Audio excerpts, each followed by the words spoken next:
Hey everyone, tonight we're drifting back into the lives of people who, ironically, are remembered only for violence. Soldiers. But we won't be spending our evening charging into bloody battlefields or rattling around in armor. That would be far too exciting for bedtime.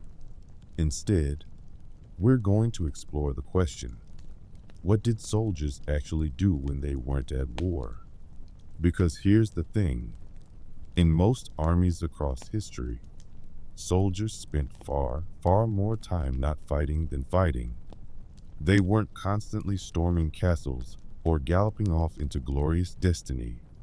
Most of the time, they were simply waiting, waiting to be summoned, waiting to be paid, waiting for someone in charge to decide on another poor idea.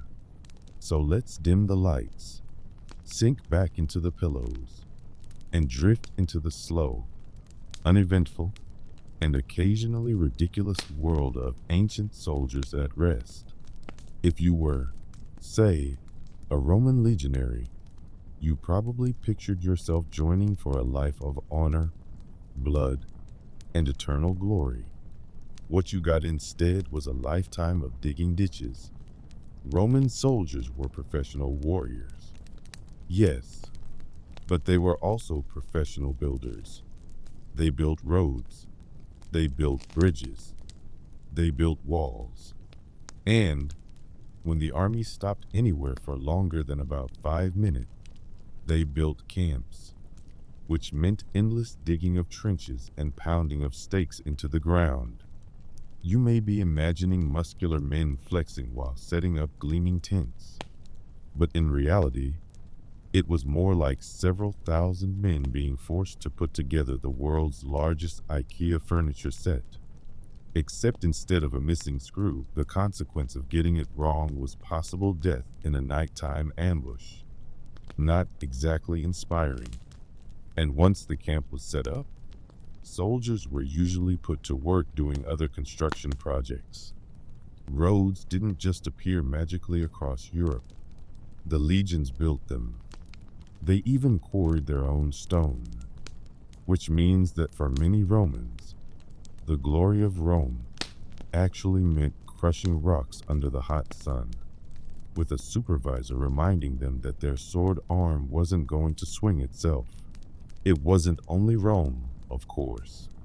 Ancient Egyptian soldiers also had plenty of downtime, and they too were often borrowed for state projects. You might be conscripted into the army only to find yourself hauling stone blocks or dredging irrigation canals. Imagine signing up for the promise of action and glory, only to spend your prime years becoming intimately familiar with mud. Naturally, when not working, soldiers turned to entertainment. And entertainment for most soldiers meant gambling, dice, mostly. Roman dice, interestingly, looked almost identical to ours. The six-sided cube hasn't really changed much in 2,000 years. The only real difference was that soldiers often carved them by hand from bone. So if you can imagine soldiers crouched together, rolling dice, muttering curses, and accusing one another of cheating, you've basically recreated a timeless barrack scene. Drinking was another favorite pastime. Soldiers across cultures tended to receive some form of alcohol ration. Roman soldiers had wine. Greek soldiers, also wine. Medieval soldiers, beer. And wherever possible, they drank far more than their commanders preferred. Drunken brawls were a constant problem in camps, which is probably not surprising, given that thousands of bored young men were kept together in tight spaces, with sharp weapons always at hand.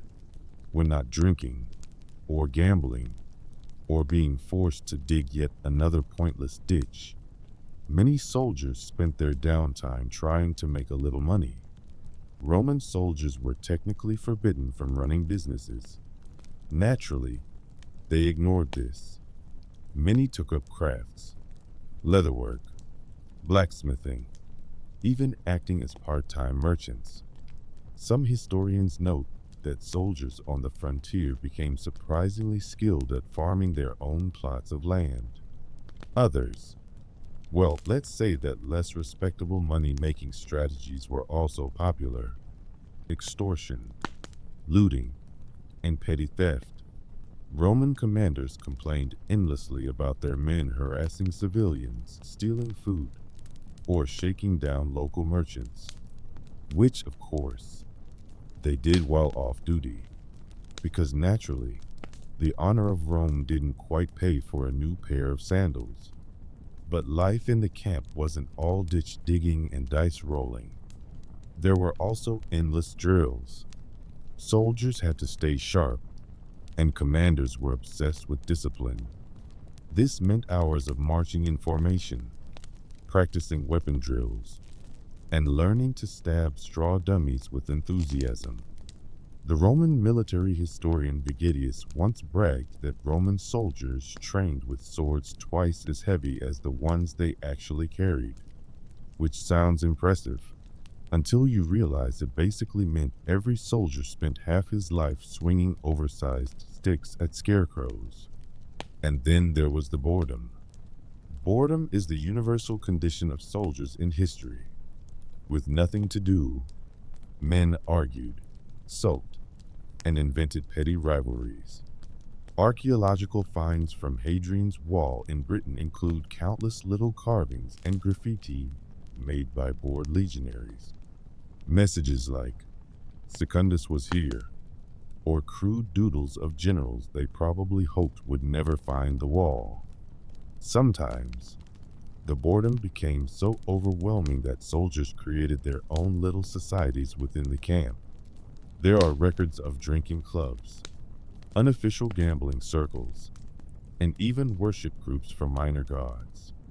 One Roman cohort stationed in Syria seems to have developed a cult around a local camel deity, which, if nothing else, tells us that military religion was flexible, and also that people will worship almost anything after a few years of being stationed in the desert. Let's drift away from Rome for a moment and into medieval Europe. Soldiers in medieval times were even less full-time warriors than their Roman counterparts. Knights, for example, are always remembered in shining armor, charging into glory. But knights spent most of their actual lives sitting around in castles, training, hunting, eating, and occasionally sulking when their lords refused to pay their wages. Medieval knights also loved tournaments, which were originally just big, chaotic mock battles. Picture hundreds of armored men charging across fields, clobbering one another with blunted weapons, and then immediately demanding ransom from one another. Because yes, you could take your fellow knight prisoner in a tournament and demand money for his release. It was supposed to be practice for war. It quickly turned into a side hustle. Ordinary foot soldiers, meanwhile, didn't have much glamour. When not fighting, they were usually working on local farms, serving as part-time laborers, or loitering in towns. Many were mercenaries, which meant that downtime was often just being unemployed, wandering around until someone paid them again. Mercenaries had a reputation for turning into outright bandits when no war was available. And to be fair, when you put a sword in someone's hand and then stop paying them, it's probably only a matter of time before they look around for someone with a full purse. Back in the ancient world, one overlooked part of military downtime was waiting for pay. Soldiers were rarely paid on time, sometimes months, sometimes years late, which meant camp life was often dominated by endless complaints. Letters survived from soldiers stationed in distant Roman forts, begging their families to send money, or food, or even socks. One soldier in Egypt sent a note requesting 2 pairs of underwear and a pair of sandals, which, frankly, feels very relatable. And when soldiers weren't writing letters of complaint, they were writing love letters. Archaeologists have found small wooden tablets from forts in Britain containing little scribbles of affection. Clumsy, awkward, but very human. Imagine a man who has spent the entire day digging ditches, sitting by firelight, trying to write something romantic, while his neighbor is drunkenly singing about dice rolls. Not exactly the glamorous soldier's life. So, to answer the question, what did ancient soldiers really do when there was no war? They worked, they gambled, they drank, they brawled, they carved graffiti, they wrote letters asking for socks. They trained until their arms ached. They became construction crews, road builders, part-time farmers, extortionists, and occasional philosophers. And through it all, they waited for the next war, waited for the next paycheck, waited for the next terrible decision by a general who naturally had been promoted because of family connections. And maybe that's the most human thing of all. For all the drama and violence of history, most of a soldier's life was not fire and glory. It was boredom, long stretches of tedium, broken up by moments of absurdity, which is perhaps why, when we look back across the centuries, we find so many complaints carved into walls, so many dice scattered in the dirt, and so many requests for underwear. Let's drift now, away from the camps and the ditches, and into the next quiet corner of history. So, let's leave the soldiers behind for a while. No more dice games or endless ditch digging. Tonight, we drift into the quieter, but somehow even more stressful, world of royal women. Specifically, those who were expected to have children, but didn't. Because here's the thing about royal dynasties. The only real job for queens and princesses was to produce heirs, preferably male, and preferably not too many of them at once. So when a woman married into royalty and failed in that duty, things tended to go badly, very badly. Take, for instance, the story of Anne of Cleves. She was the 4th wife of Henry VIII of England. Technically, she wasn't infertile. She simply never had the chance. Henry, famously, decided he didn't like her looks, which wasn't very gallant. The marriage was annulled almost immediately, before anything could even happen. Anne was packed off with a generous settlement, politely called the king's sister, and left to live a quiet life away from court. Honestly, in Henry's lineup of unfortunate wives, Anne probably got the best deal. But for most queens, the story wasn't so soft. If a woman went several years without producing an heir, the whispers began. First, gentle murmurs. Maybe she was too young. Maybe it would happen soon. Then harsher tones. Perhaps she was barren. Perhaps cursed. Perhaps dabbling in witchcraft, which naturally was the default explanation for anything inconvenient in medieval Europe. Consider Catherine of Aragon, Henry VIII's first wife. She was pregnant many times. Almost all of those pregnancies ended in tragedy. Miscarriages, stillbirths, or infants who died within days. Only one daughter, Mary, survived. For years, Catherine clung to her position as queen, but Henry grew increasingly restless. He wanted a male heir. He became convinced that Catherine's inability to give him one was proof that their marriage had been cursed from the start. His solution? Annulment. which sounds like a legal formality until you realize it triggered the English Reformation. England broke away from the Catholic Church, largely so that Henry could marry someone else in the hope of producing a boy. Catherine, meanwhile, was pushed aside, banished from court, and forced to spend her final years in lonely exile, all because her womb hadn't cooperated. Sometimes, infertility wasn't blamed on the queen at all.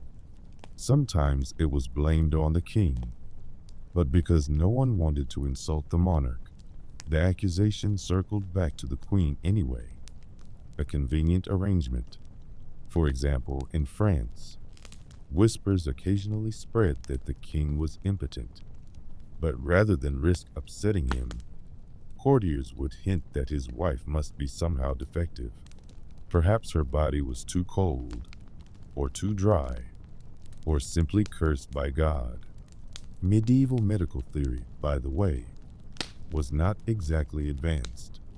One physician once explained that a barren woman might have a womb too slippery for seed to take hold, which is both a disturbing image and also a reminder that medieval gynecology was basically guesswork dressed in Latin.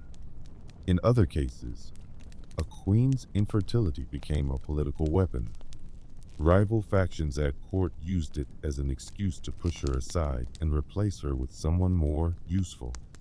Consider Eleanor of Aquitaine, one of the most powerful women of the 12th century. She had children, plenty of them, but not always with the right men. Her first marriage, to Louis VII of France, produced only daughters, which, for the French throne, was a disaster. The lack of sons was blamed entirely on Eleanor, of course. Never mind that Louis was famously pious, ascetic, and possibly not the most enthusiastic husband. After years of frustration, their marriage was annulled on the grounds of consanguinity, meaning they were supposedly too closely related, which, given that almost every European royal was related to every other one, was a rather convenient excuse. Eleanor promptly married Henry II of England and went on to produce 8 children, which suggests, rather strongly, that Louis VII might have been the problem all along. The stories weren't always tragic, though. Sometimes, barren queens managed to turn their bad luck into unexpected freedom. A queen without children was often pushed aside politically, yes, but that also meant fewer expectations. Some slipped quietly into religious life, living out their days in convents, which, compared to being stuck in a poisonous court filled with scheming relatives, might have felt almost peaceful. Others became patrons of the arts. With no heir to secure, they threw their energy into building churches, funding manuscripts, or commissioning tapestries. Their wombs might have been declared useless, but their purses certainly weren't. Still, for most royal women, infertility was a heavy curse. It left them vulnerable, isolated, and humiliated. Their personal grief, because make no mistake, these were women who often longed desperately for children, was treated as a political failure. Their bodies were public property, dissected in rumor, medicine, and theology, and perhaps most painfully, their reputations rarely survived. A successful queen was remembered as the mother of a dynasty. An unsuccessful one was remembered as barren, a single word written into chronicles, repeated for centuries. So, what happened to royal women who couldn't have children? Some were quietly divorced. Some were accused of witchcraft. Some were pushed into convents or exiled to drafty castles. Some endured years of heartbreak, clinging to their fading titles. A very few escaped into lives of unexpected peace. But above all, they remind us of the strange cruelty of dynasties, where a woman's entire worth could be measured in a single, impossible question. Could she, or could she not, produce a healthy boy?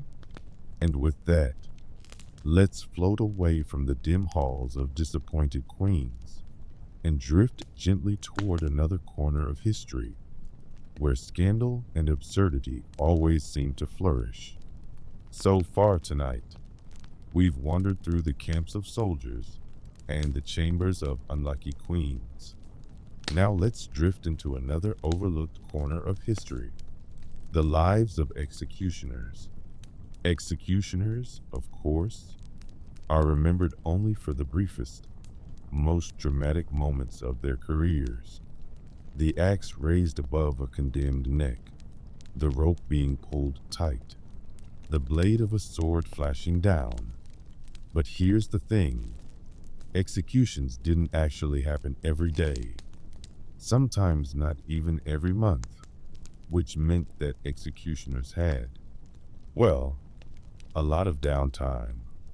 And so the question becomes, what on earth did executioners do when they weren't killing people?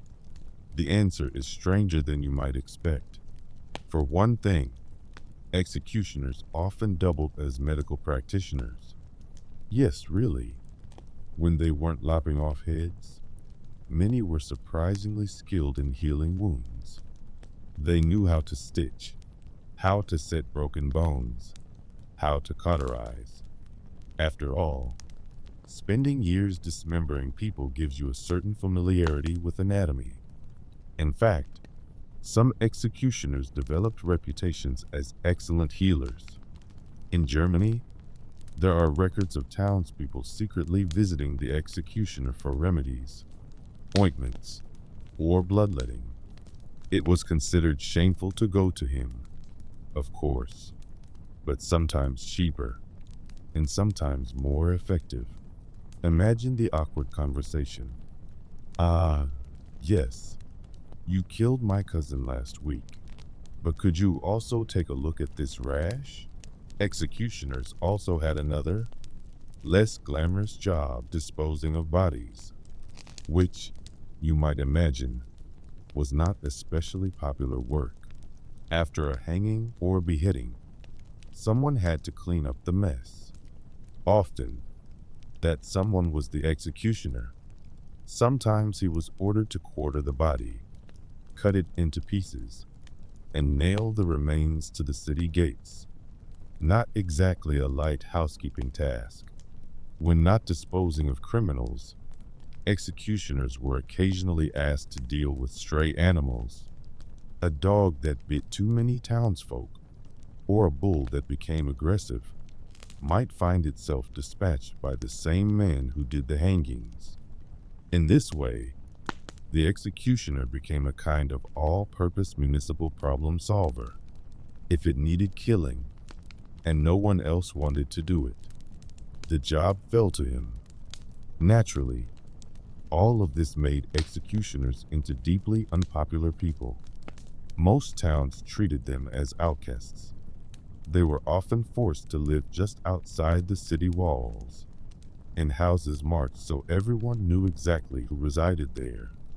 People crossed the street to avoid them. They were banned from churches. Their children struggled to marry outside their own profession. So, what did they do in their spare time? Well, many became merchants. Yes, when not chopping heads, executioners were known for running side businesses, taverns, butchers' shops, even small farms. Some executioners made money selling the clothes of the condemned, which they were often allowed to keep as part of their payment, a rather macabre form of second-hand clothing market. Others went into alchemy. For centuries, there was a strange belief that the blood of the freshly executed contained special healing powers. Executioners would sometimes collect it and sell it as medicine. People would drink it, hoping to cure epilepsy, among other things. which is unsettling, but also deeply ironic, avoiding the executioner in daily life, only to buy a vial of blood from him when you felt faint. Executioners also developed hobbies, just like everyone else. Some became avid gamblers. Some were known for playing music at taverns, though one imagines the atmosphere changed quickly once someone whispered who the fiddler was. There are even accounts of executioners becoming amateur historians, carefully documenting every execution they performed, which is perhaps the bleakest diary one can imagine. Thursday, beheaded 3, rained heavily. Of course, not all executioners hated their lot. In some places, it was surprisingly profitable. A skilled executioner in a busy city could command decent pay, free housing, and various perks. Their work was hated, yes, but also necessary, which meant that, paradoxically, executioners held a strange kind of power. One famous example is Franz Schmidt, the executioner of Nuremberg in the late 1500s. Over a long career, he executed nearly 400 people, but when he wasn't on the scaffold, he worked as, of all things, a respected healer. He kept careful records of his patients, many of whom came to him willingly. In his later years, he actually petitioned for, and received, an official pardon, retiring as a well-respected citizen, which is about as close to a happy ending as an executioner could get. Still, for most, the life was lonely. Executioners often spent their free hours drinking alone, writing bitter letters to city councils, or quietly tending small gardens outside their homes. They were men simultaneously needed and despised, feared and avoided, useful yet untouchable. So, what did executioners do when they weren't killing? They healed. They brewed medicines. They gambled, gardened, fiddled, and sometimes ran taverns. They raised children who often inherited the job because no one else would marry them. And they waited, grimly, for the next knock at the door. It's a strange reminder, really. For all the drama and finality of their profession, most of an executioner's life was not spent with an axe in hand. It was spent in the quiet shadows at the edge of society, waiting, brewing potions, collecting debts, gardening, living ordinary lives in the most extraordinary circumstances. And with that, let's drift onward. From the lonely houses of executioners, let's meander into the flickering nurseries of medieval palaces, where spoiled, sickly children were raised to be kings and queens, often with disastrous results. So, let's wander now into the palaces, into the royal nurseries, where the future kings and queens of Europe spent their earliest years. You might imagine golden cradles, tutors with noble accents, and carefully prepared lives of privilege. And yes, the cradles were sometimes golden, but the childhoods of royal heirs were often far less charming than we'd like to think. Sickly, spoiled, over-controlled, or sometimes completely neglected. Royal children had every advantage, except the ones that actually made for healthy human beings. To begin with, medieval medicine was not on their side. Most royal children were swaddled tightly, sometimes so tightly that their little arms were strapped flat against their bodies for months at a time. This, doctors believed, would make them grow straight and strong. In reality, it mostly made them uncomfortable and occasionally deformed. Then there were the wet nurses. Queens almost never nursed their own children. It was considered beneath them, And besides, they were usually expected to produce another child immediately. So, infants were handed over to a wet nurse within days of birth, which, of course, came with risks. Some wet nurses were healthy, others less so. Diseases spread easily, and no one thought to sterilize anything. The result? Even royal nurseries were haunted by shockingly high infant mortality. Half of all noble children died before reaching adulthood. And yes, that includes princes and princesses.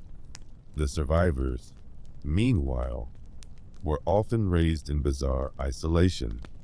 Royal children were kept apart from their parents, tended by servants, and allowed only occasional visits. Their mothers, especially queens, were usually too busy with politics, religion, or producing more heirs to spend much time cooing over them. Their fathers, kings, often saw them once every few weeks, which meant many royal heirs grew up surrounded entirely by adults who flattered them. Every sneeze was applauded, every tantrum soothed, every whim granted, because after all, this small child might someday control the realm. It's not exactly the recipe for emotional stability. Take, for example, Louis XIII of France. As a child, he was described as pale, anxious, and prone to fainting. His parents kept him under constant supervision, terrified of losing the heir. He grew up smothered by tutors, endlessly drilled in etiquette, but with little freedom to just be a child. Unsurprisingly, as an adult, Louis developed nervous tics, deep insecurities, and relied heavily on stronger personalities to make decisions for him. Or consider Charles VI of France, remembered as Charles the Man. His childhood was marked by endless pampering and careful coddling. By the time he was a teenager, he was already showing signs of instability. As king, he suffered full psychotic breaks, sometimes believing he was made of glass, which, yes, meant he had to be carried carefully in case he shattered. His courtiers humored this delusion, patting his clothing to reassure him. It was tragic, yes, but also a little absurd. Other royal children went the opposite way, spoiled into arrogance. Richard II of England, for example, was described as beautiful, delicate, and deeply vain. From a young age, he was told he was destined for greatness. Every gesture was praised, every whim indulged. By the time he became king, he had the temperament of, well, a spoiled teenager. He threw lavish banquets while ignoring the needs of his realm. He made enemies out of nobles simply because they failed to flatter him enough. And eventually, of course, he was deposed. One chronicler summed him up neatly. He loved too much to be flattered and hated too much to be contradicted. Even when they weren't spoiled, royal children were often unhealthy. Generations of inbreeding took their toll. Weak chins, crooked spines, fragile immune systems. Little boys destined to be warriors often struggled to even lift a sword. The Spanish Habsburgs are a particularly grim example.